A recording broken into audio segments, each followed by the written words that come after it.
चिमुकली सायली. सायली 4 वर्षाची, गोड, हसरी, निरागस. तिच्या छोट्या छोट्या पावलांनी तिचं घरभर धावणं, तिचं खळखळून हसणं, सगळ्या घराचं जगच तिच्या भोवती फिरायचं.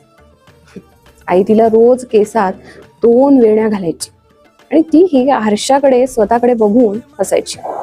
जणू तीच या जगाची सगळ्यात सुंदर राजकुमारी होती. त्या दिवशीही सगळं अगदी नेहमीसारखंच होतं. सायली अंगणात खेळत होती तिच्या छोट्याशा भाऊलीसोबत. पण कुणाला माहित होतं की त्या दिवशी अंधार फक्त संध्याकाळी येणार नव्हता. तो एका माणसाच्या रूपाने आधीच येऊन थांबला होता. तो माणूस वयाने मोठा पण मनाने इतका खालचा की मानवतेलाच लाज वाटावी. सायलीला काय कळणार होतं की तिच्यासाठी तर सगळेच काका चांगले ना.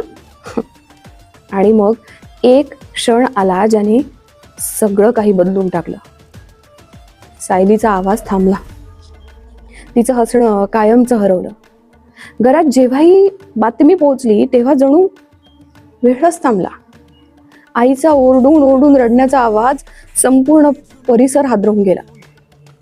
बाबा नुसतेच बसून राहिले.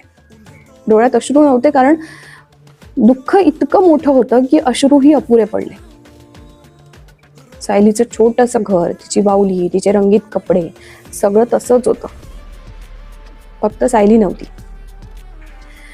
ही फक्त एका कुटुंबाची कथा नाहीये, तर हा आपल्या समाजावरचा एक डाग आहे.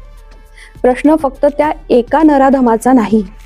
प्रश्न आहे, आपण आपल्या मुलांना किती सुरक्षित ठेवतो.